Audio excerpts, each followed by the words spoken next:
In 1985, the Nintendo Entertainment System took the world by storm.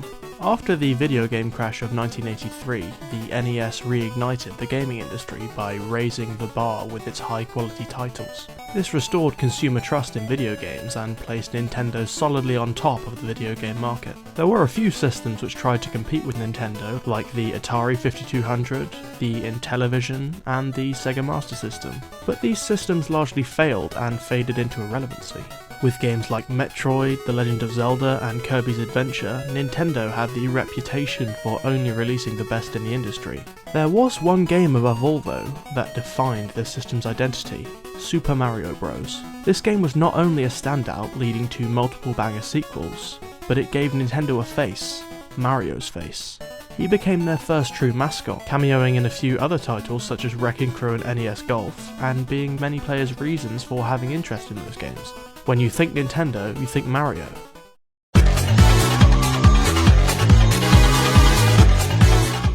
Going into the next generation, all eyes were on Nintendo with their new 16-bit Super Nintendo, but another player was about to truly enter the scene. Sega's Master System wasn't exactly a smash hit as I said, but it was just enough to help Sega find their footing in the video game industry.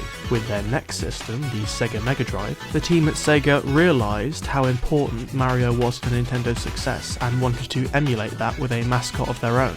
A few characters from previous Sega titles were considered, but these ideas were scrapped in favour of a new mascot, a certain blue rodent. Sonic the Hedgehog was created by Naoto Oshima and Yuji Naka, and went on to become the face of Sega to this day. The first Sonic game was released in June 1991, to major acclaim from players. This game catapulted Sega into a major competitor to Nintendo instantly, with the first console wars breaking out amongst fans. The focal point of this would be the exclusive games, with Nintendo having Zelda, Kirby, Mario, Metroid, and Sega having stuff like Sonic, Alex Kidd, and Castle of Illusion.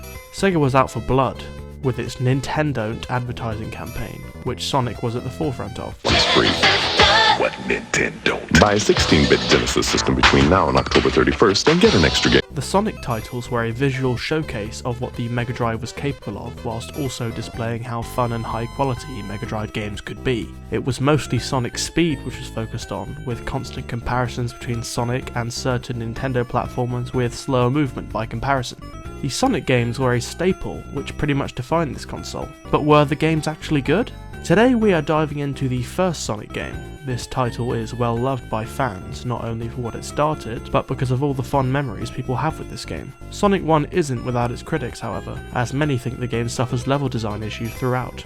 So let's take a look at Sonic 1, see why it made the Mega Drive so successful, and whether it is a good game in its own right. First off, let's take a look at the fundamental game mechanics. This game controls pretty well with smooth movement and precise jumping, which are all designed to work within the high-speed platforming the game is known for. You can also curl up into a ball and roll through smaller passageways, opening up many secrets and more possibilities for interesting level design. There's a bunch of power-ups within the game: super speed, invincibility, and a shield, which spice up gameplay occasionally. Sonic 1 has gorgeous and vibrant 16-bit visuals which still hold up perfectly to this day. There are so many areas where the depth of the backgrounds are shown so well through these 2D visuals. To accompany this, there comes a fitting soundtrack. Each track fits with the theme of its own, be it more open, upbeat stages like Green Hill, or a more claustrophobic and industrial stage like Marble Zone. Sonic the Hedgehog is kicked off with Green Hill Zone, which is a masterclass in game design. Green Hill Zone not only serves as a great tutorial for teaching new players all of the essential game mechanics, but is also an excellent level in its own right. Green Hill is designed in a way which makes it accessible, but still allows for mastery, making it satisfying to replay the stage over and over, because the better you get at the stage, the faster you can blitz through and collect as many rings as possible. There are also many well-hidden power-ups scattered throughout the stage, adding to that replayability. I feel like this stage was so perfectly crafted to account for the fact that it would be replayed the most, as Sonic 1 lacks a save feature. The lack of saves was a major flaw at the time, though this isn't an issue anymore, as most modern re-releases have this feature implemented. This level showcases the high-speed platforming which is the foundation of this game, with many ramps, loops and long jumps throughout, which made the game stand out with its focus on high speed over precision platforming. The stage also showcases many enemies, introducing each player to each enemy archetype. Green Hill ends off with a pretty standard but easy boss fight. It's fun enough, but nothing special, but it is a decent introduction to the boss mechanics of the game. Overall, Green Hill is the perfect start to not only the first game in a new series, but the showcase for the Mega Drive as a whole.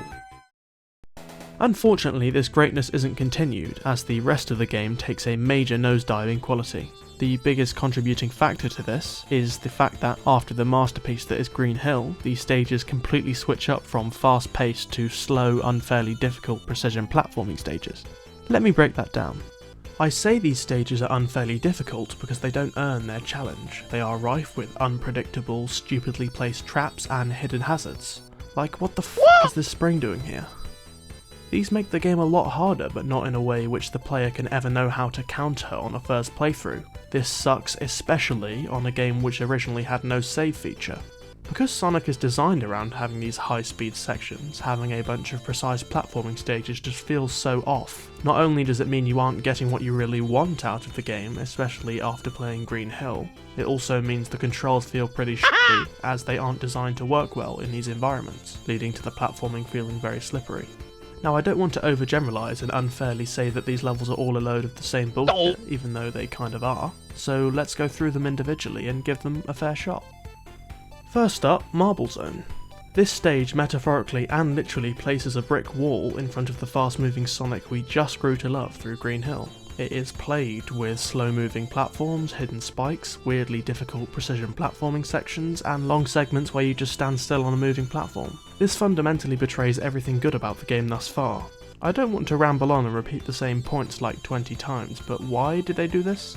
So much of this zone is so sluggish and boring, with some completely bullshit moments, adding unearned challenge to the stages. Also, for some reason the entirety of Act 2 has almost no checkpoints, so if you die at one of the many random bullshit challenges, you have to play the whole stage again from the beginning. May I remind you this is the second zone in the game?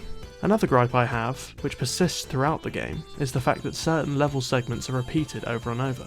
This is present throughout the whole game, but it is especially prevalent in this zone. It just feels so lazy and makes the zones feel way longer than they need to be. Now, whilst the level design may be abysmal, I do quite like the design of this stage, with all of the stone bricks and lava providing a really nice aesthetic. Also, the music is pretty solid. This zone is capped off with another decent but forgettable boss which is easily cheesable. Marble Zone highlights the fundamental flaws in this game's design, and I am not a fan. This zone is always a slog on replays and has a weirdly small variety of enemies throughout, though I suppose that is compensated for by the number of hidden obstacles. It was so frustrating to so many that it was the endpoint for a lot of people's experience with this game.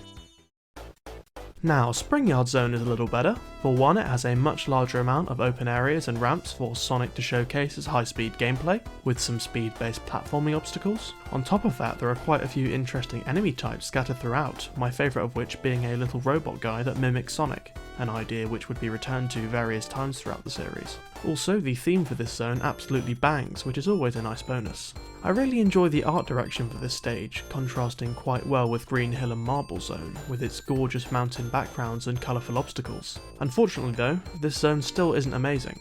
Springyard still maintains so much of that annoying shit from Marble Zone's design philosophy, be it slow-paced precision platforming sections, annoying obstacles, or just plain being dragged out too long.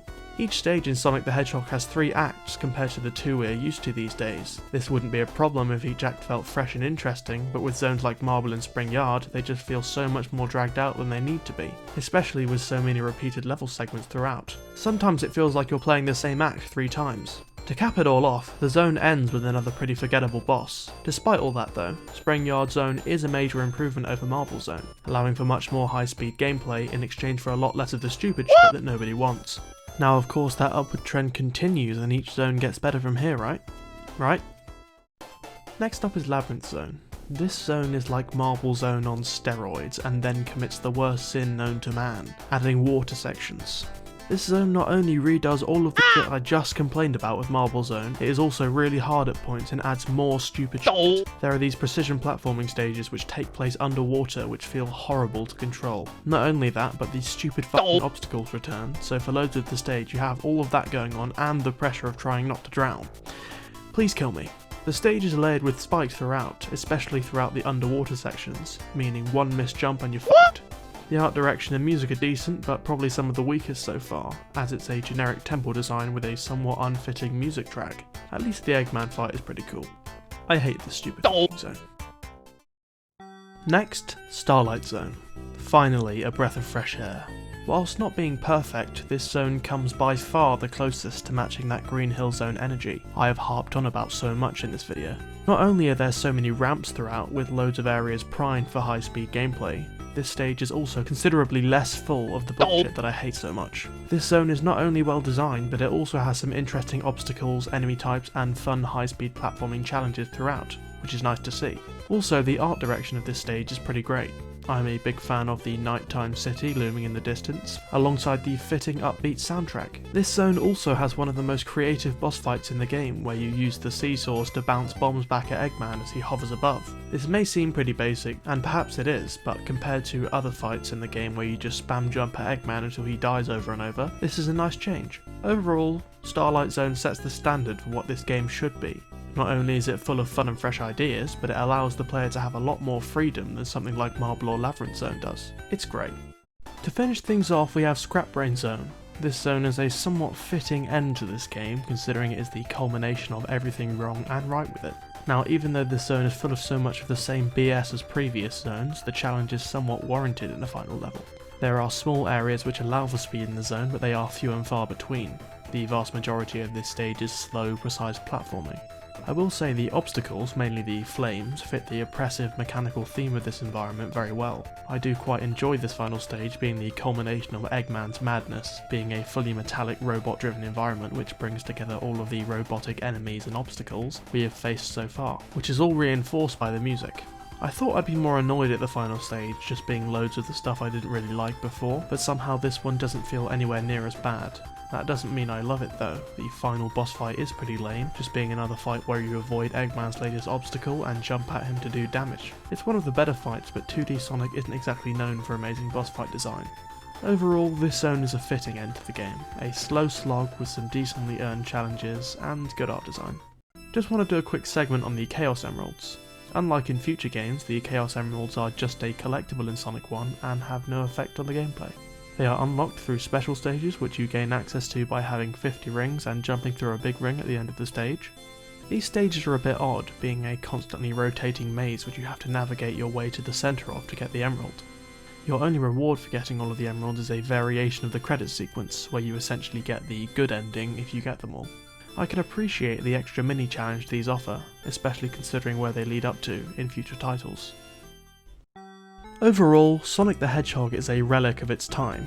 It's very clear that the team behind this game didn't realise what worked with stages like Green Hill Zone, when they opted to go with these slower stages which are much more platforming focused. Thankfully, this is a mistake that Sonic team did learn from in future games, which makes this game even more interesting to revisit. Sonic 1 would go on to spawn many sequels which would surpass it in every way, leading to the creation of a great video game franchise. I'm evidently not this game's biggest fan, but I do really appreciate what it started, as nothing that came after it could exist without this game, as messy as it may be. This title may not be the greatest game of all time, but it is chock full with interesting and unique ideas, good and bad, which would go on to be fleshed out by future entries in the series. For these reasons, Sonic the Hedgehog will always be remembered as one of the most influential games of all time. So that's all I have to say on Sonic the Hedgehog for now. What do you think about Sonic 1? Let me know in the comments down below. If you like this video, please consider subscribing to the channel and leaving a like. It really helps. Thank you so much for watching. Take care.